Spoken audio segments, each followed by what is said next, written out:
Namaskar. I am grateful to the Indian Mission for hosting today's talk to commemorate the 148th birth anniversary of Sardar Vallabhbhai Patel. Today's talk will highlight his leadership, his immense contribution towards India's struggle for independence, national integration, and unity. Sardar Patel showed a moral high ground of leadership throughout his life, in his profession as a lawyer for the nationalist cause, as a politician, and as a sound Democrat whose solidarity and skill were undoubted and inspired loyalty. Sardar Patel's strength lay in practical determination and judgment. His programs of action were not hypothetical but administrative and executive. Sardar Patel's regional roots showed that his style of leadership remained significant during the long period of non cooperation and still had considerable value in resolving significant political problems in contemporary India. He possessed a very independent and discerning mind, which could stand up to the colonial officials. As a lawyer, he could make shrewd judgment about the court, and he had a great legal skill in understanding where the opponent's case was defective. The most famous trait of leadership concerns overt events, when he had been influential and effective in getting things done. His contribution resided in action, not so much in speech making, either in small personal face to face situations or in the larger scene of practical politics. He was a far sighted, sensible, and a decisive leader who knew how to deliver important projects. He had the practical wisdom of knowing what was possible to achieve. Sardar Patel's pioneering leadership clearly embodied Indian culture. Sardar Patel's origin was humble, yet he grew into a great Indian, the unifier and consolidator of a vast country that faced many challenges for integration on the eve of independence. He was a man of common sense, of few words, but they were words of wisdom, and his loyalty to Mahatma Gandhi was unquestionable. He had definitive views, had a wit all his own, and could delight people with laughter through his sharp wit. He made up his mind instantly and adhered to the decision, though he was open to conviction and change. He had a genius for details, and no detail was irrelevant to him. The mere presence of this Iron Man of India displayed an air of strength, confidence, determination, and faith.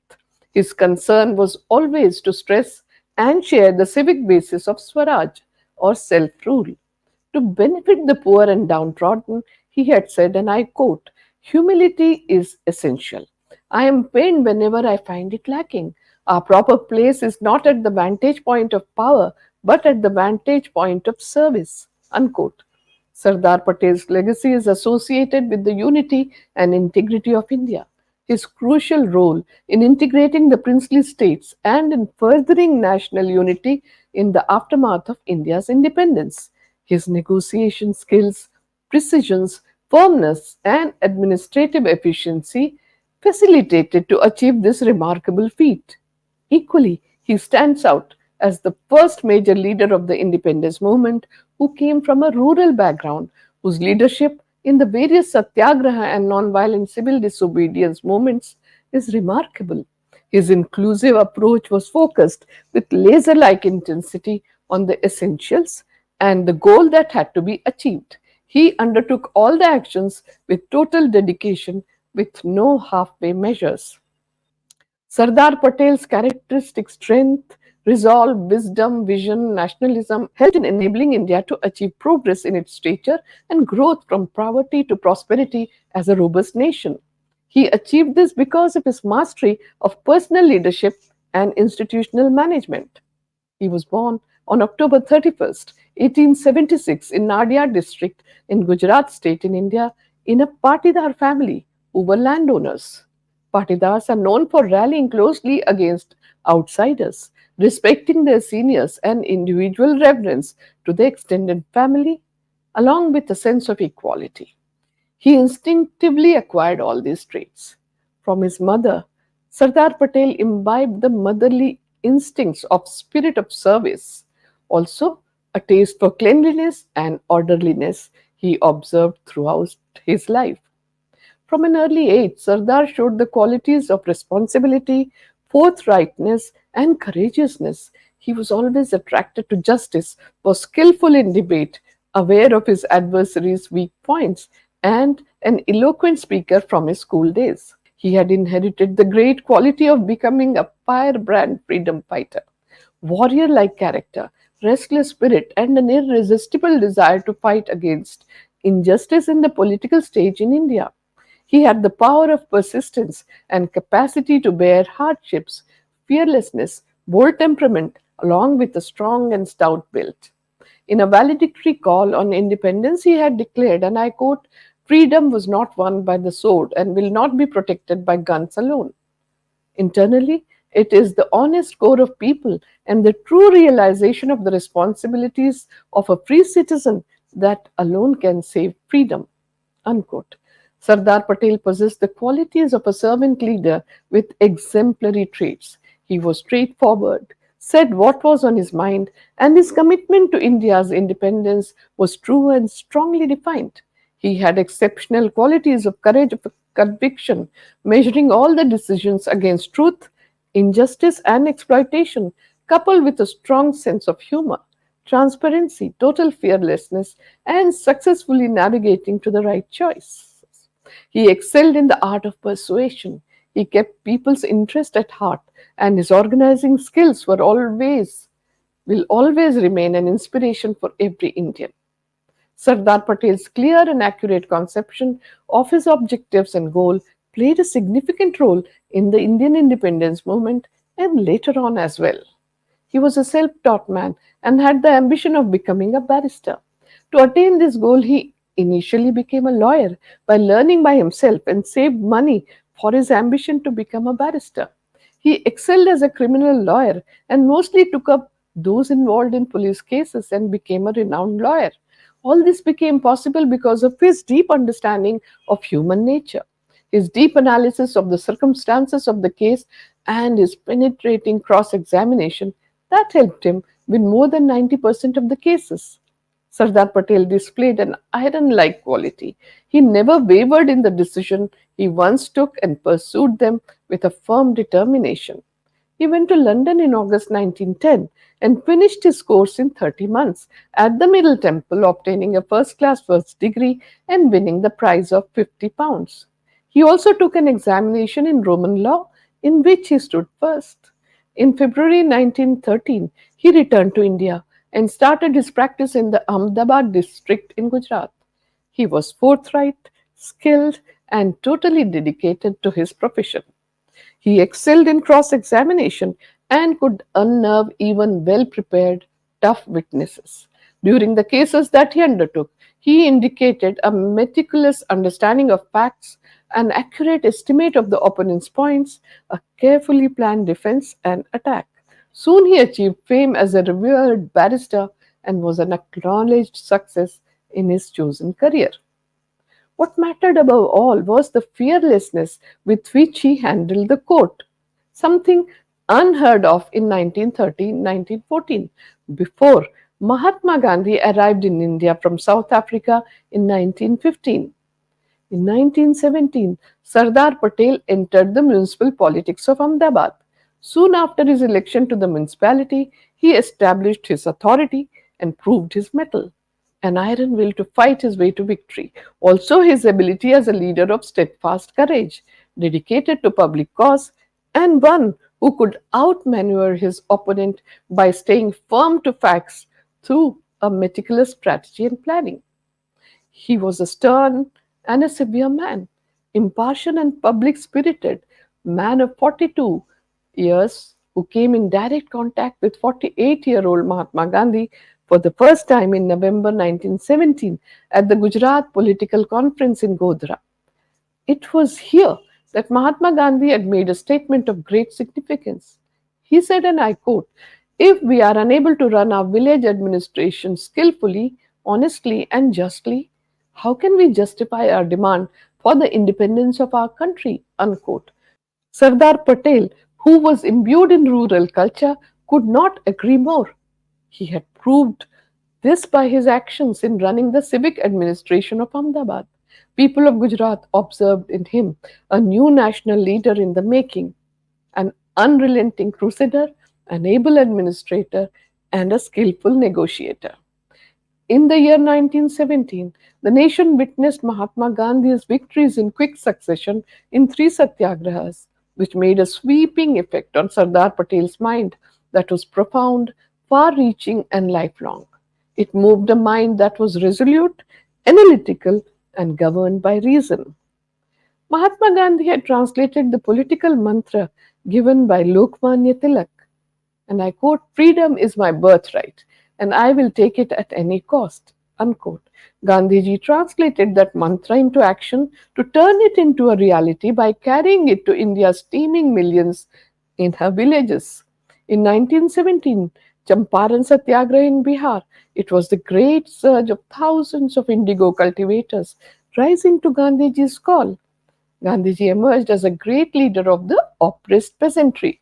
Champaran Satyagraha had a sweeping effect on Sardar Patel's mind, an effect that was deep, far reaching, and lifelong.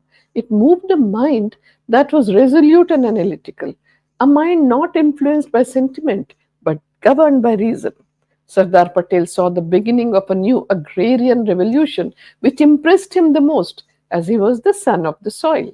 This understanding compellingly drew Sardar Patel towards Mahatma Gandhi, his methods of nonviolent civil disobedience, and satyagraha. Thus, Sardar Patel became Mahatma Gandhi's chosen deputy commander, and henceforth it was his support in planning and implementation which was the most significant contribution to the various satyagraha in India.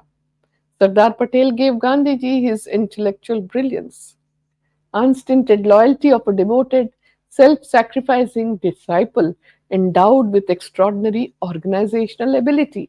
Sardar Patel successfully led the Kheda Satyagraha of 1918 in Gujarat under Gandhiji's guidance that made Gandhiji say with pride, and I quote, "A leader's skill is judged by his competence in selecting his assistants."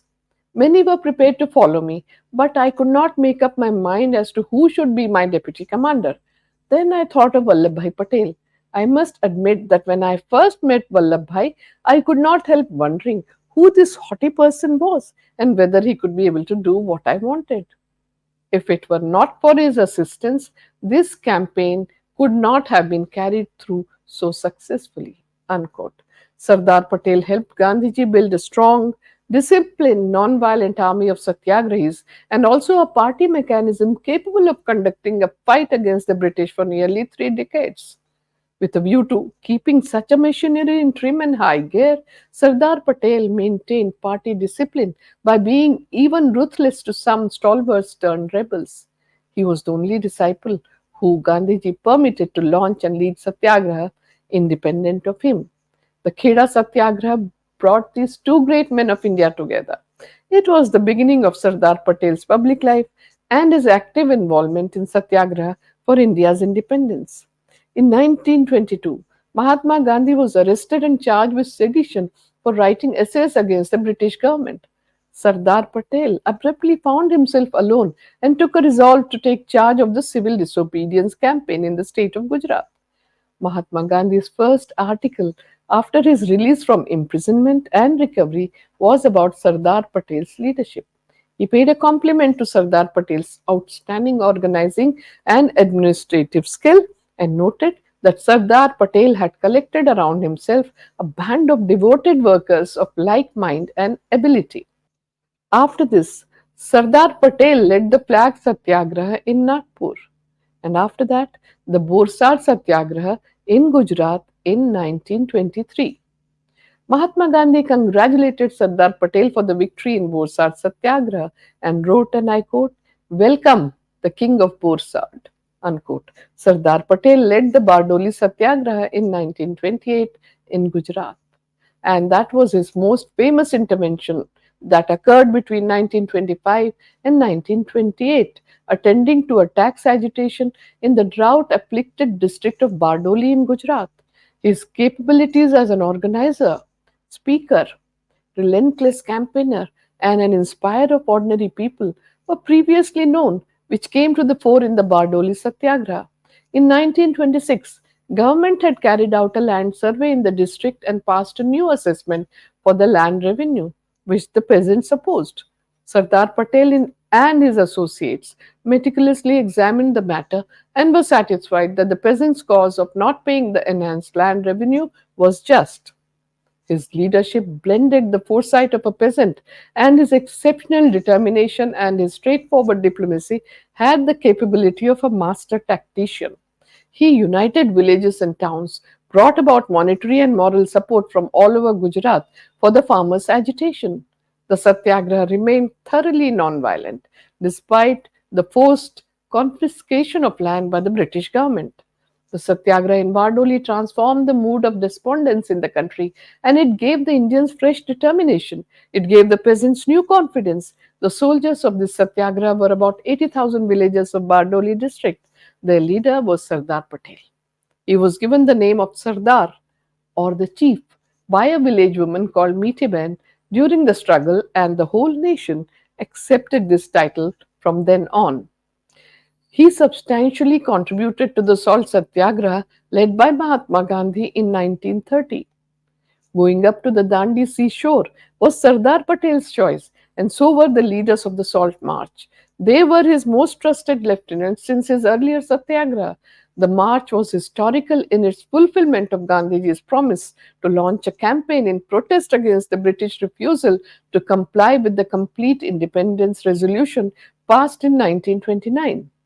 While yet Gandhiji was making preparations, Sardar Patel went before Gandhiji to prepare the villagers for the coming ordeal.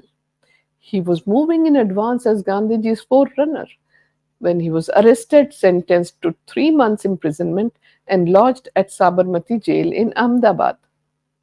Sardar Patel had understood that the authority of even the most oppressive government ultimately comes from the consent of the governed, and if the people turn their backs on the authorities, it will be powerless. These satyagrahas inspired millions of Indians to take part in the independence struggle. These satyagrahas led by Sardar Patel were an admirable lesson in the method of voluntary self-suffering to oppose the brute force of the government and brought people closer to Swaraj as it accomplished people's participation on an unprecedented scale. Sardar Patel was the leader. He was adored by people for his never ending spirit, great conflict resolution skills, dedication to work, loyalty to the country, always adapting to the group and maintaining balance. His role in the Quit India movement in 1942 was matchless. In the meeting of August 8th in Bombay, the mood of the nation was best captured in the speech given by Gandhiji's closest associate, Sardar Vallabhbhai Patel. Each sentence inspired people to struggle, demolish the charges made by the opponents, and yet it had the discipline of a satyagrahi soldier. In his speech, Sardar Patel said, and I quote, "We are starting last struggle for independence, so some persons threaten us and say that if we start the struggle, we will invite trouble. Some advise that we will be hampering war efforts. We have answers to all these threats and advice. Our weapon is non-violence. That weapon has enhanced our prestige since the last 25 years. Your act should be non-violent. The eyes of the world are fixed on us, and so everybody amongst us has to show to the world what and where India is. There is no other way. We want to be independent. We won't tolerate our slavery even for a moment." Unquote. Most of his speeches had a personal appeal and interest. Sardar Patel knew who he was speaking to and rhetorically sought to ensure that common purpose were achieved. His identification was more importantly a matter of actions than of words. Indeed, he was known as the silent leader of Indian independence. In the post independent India, Sardar Patel emerged as an astute leader and an insightful statesman, acknowledged as the Iron Man and the unifier of modern India. As a nation builder, his unrelenting efforts towards the unity of the country brought success. A man of iron will and absolute fearlessness, he integrated princely Indian states into the Indian Union. He is one of the prestigious leaders of the world who became immortal by uniting a scattered nation without any bloodshed. He took over as the nascent nation's deputy prime minister and the Home Minister at a very crucial juncture in history, and devoted himself wholeheartedly to ensure that the country, which was already partitioned, remained intact and united. The impact of Mahatma Gandhi's personality on Sardar Patel was tremendous, which gave him a new mission in life. He may be regarded as an epitome, as a man who expressed the national consensus in practice, who symbolized and enacted Indian values. He was also known for his composure and determination to uphold law and order throughout the country. He judged people instantly and had the courage to reprimand the erring. Sardar Patel did so judiciously, though treating everyone with the same yardstick, and his helping hand reached high and low alike. The last British Viceroy of India, Lord Mountbatten, wrote on 19 June 1948, before his departure from India, about Sardar Patel's leadership, and I quote, "There is no doubt that by far the most important achievement of the present government is the unification of the states into Dominion of India. Had you failed in this, the result would have been disastrous." He further added, "No one has given you adequate recognition of the miracle which you and your faithful VP Menon have produced. Nothing has added to the prestige of the present government than what you have followed with the states." Unquote. T.H. Lee, first Secretary General of United Nations, said, and I quote, "Sardar Patel was a great leader of the world who always remained keen for the purpose and thoughts of the United Nations." Unquote. Time magazine called Sardar Patel as the boss on 27 January 1947. The Time magazine cover story underlined Sardar Patel's reputation overseas as one who had the unique ability to solve what appeared to be nascent India's difficult problem. As an administrator, Sardar Patel was a class by himself. His democratic spirit gave his officers the full freedom to express their views without fear or restraint. His greatness as an administrator was born of his personal qualities. His light-heartedness and humor would help others reach decisions with composure. He was also known as having a photographic memory and always stood by his officers. The administrator in him was conscious of others' status. He had an immense capacity for listening and listening patiently and carefully before he made up his mind. And thereafter, he was like a rock as he moved inflexibly into action. Sardar Patel's life is an inspiration for everyone, and the nation gratefully remembers his tremendous selfless contribution as he devoted himself to his various tasks till the end of his life. And his achievements have been so great as to have left indelible footprints on the sands of India's history. I once again take this opportunity to thank the Indian Mission for hosting the talk on the occasion of the National Unity Day. My special thanks are to all of you who have joined me today. Namaskar.